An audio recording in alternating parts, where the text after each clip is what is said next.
Good morning बच्चों। और आप लोग का रिवीजन तो अच्छा चल रहा है काफ़ी, लेकिन आगे भी हम थोड़ा सा हमारे पोर्शन में पढ़ेंगे जो कि आपका टर्म 1 का नहीं है, लेकिन हम आगे इसको कंटिन्यू कर रहे हैं। आगे लेसन पढ़ेंगे जिसमें हम अब पढ़ेंगे, आपको मैंने इसके पहले लेसन 10 अपूर्व अनुभव बताया था। अब मैं आगे आप लोगों को रहीम के दोहे बताने जा रही हूँ। तो रहीम के दोहे जो है वो हमारा पार्ट 11 है, और इसके जो रचयिता है यानी इसके जो कवि हैं वो रहीम दास जी हैं। और रहीम दास जी जो है वो एक बहुत ही प्रसिद्ध विख्यात कवि हैं, और ये कृष्ण भक्त थे। इसके साथ साथ इन्होंने अपने जीवन के जीने के जो तरीके होते हैं वो हमें सिखाने की कोशिश की कि कैसे हमें अपना जीवन यापन करना चाहिए, है ना, और हमें जीवन में किन किन बातों का ध्यान रखना चाहिए।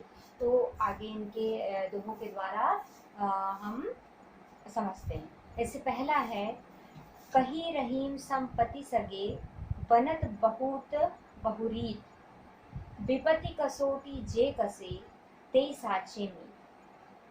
कहने का मतलब ये हुआ कि रहीम का इस पाठ पंक्तियों या दोहों के द्वारा हमें ये पता चलता है कि रहीम कवि कहते हैं कि जो हमारे पास संपत्ति होती है, तो जब तक हमारे पास संपत्ति होती है तब तक आपके दोस्त कहीं बनेंगे, लेकिन जब आपके पास संपत्ति नहीं होती है तो आपके दोस्त या जो सच्चा मित्र है वह उसी समय या मुसीबत के समय पहचाना जा सकता है। तो रहीम कवि कहते हैं कि किसी भी मनुष्य के पास, यानी कहीं रहीम संपत्ति सगे, यानी किसी भी मनुष्य के पास जब तक संपत्ति है तो लोग उसे अपना बनाए, बहुत बहुत बहुरीत, यानी बहुत लोग उसे अपना बनाने की चेष्टा करते हैं।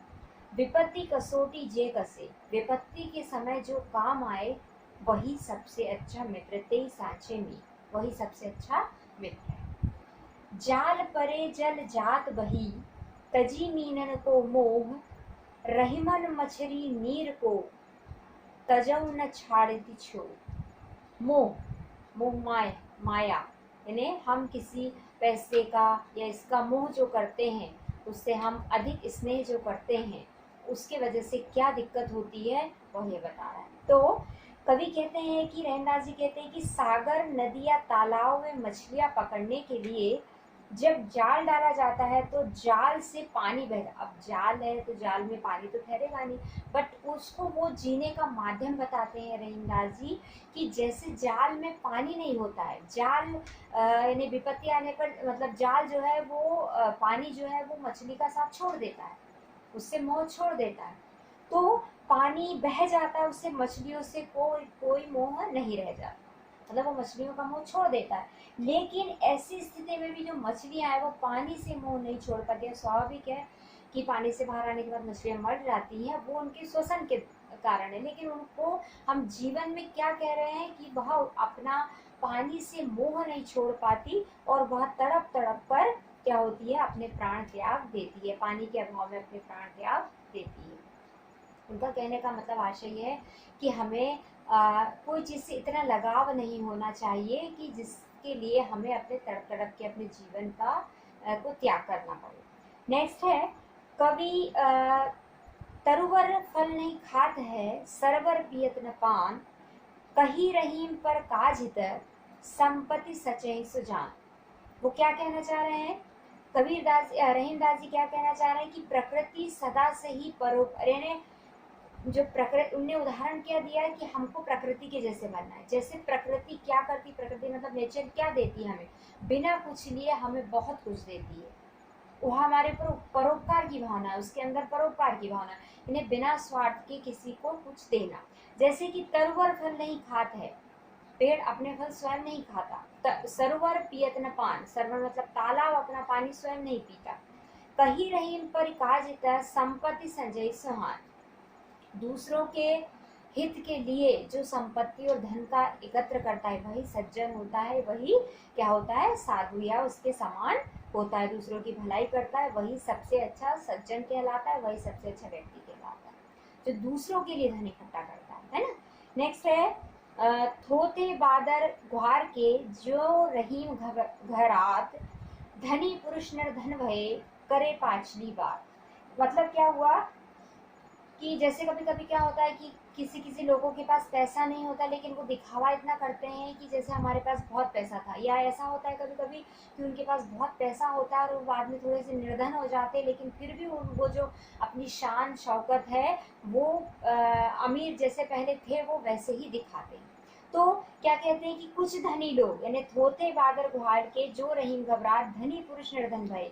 कहने का मतलब ये है कि कुछ धनी लोग अपनी संपत्ति की जो शेखी है वो बघाड़ते रहते हैं और अपने मतलब बड़ा चढ़ाकर बोलने वाले जो चीज रहती है वो हमेशा बोलते रहते हैं। जैसे कि उन्होंने उदाहरण दिया, उनकी तुलना किससे की, उन्होंने कहा कि क्वार के जो बादल होते हैं ना, क्वार महा जो आता है, इसके बाद आपका भी आएगा नेक्स्ट।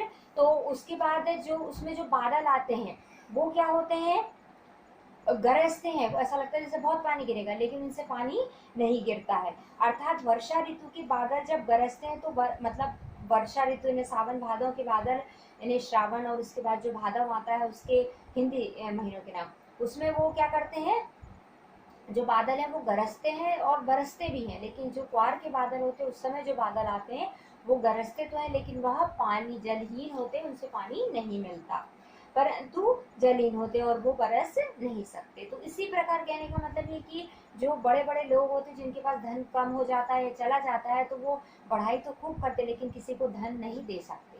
ठीक है, नेक्स्ट देखते हैं हम। धरती की सी रीत है सीता घाम और मेह, जैसे परे सो सही रहे त्यों रहीम यह दे। उनका कहने का मतलब है कि धरती की सी रीत है यानी मनुष्य उनका मतलब है कि धरती की जैसे हमें होना चाहिए, सारे दुख सहते हुए भी हमें क्या है दूसरों के लिए हित के लिए ही काम करना चाहिए। वो धरती की जो तुलना है वो ऐसे कर रहे हैं, धरती के बारे में ऐसे बता रहे हैं कि मनुष्य का शरीर भी परिस्थितियों के अनुसार खुद को क्या करता है, समझाता है। मतलब कहने का कि जैसी परिस्थिति आती है वैसा वो अपने आप को समायोजित कर लेते हैं। जैसे ठंड आती है तो हम कपड़े मतलब गर्म कपड़े पहनना शुरू कर देते हैं, गर्मी आती है तो हम ठंडी चीज़ लेना शुरू कर देते हैं। तो इस संबंध में रहीम कवि कहते हैं कि इस शरीर को सर्दी गर्मी वर्षा अर्थात विषम परिस्थितियों में कठिनाइयों को उसी प्रकार सहन करना पड़ता है।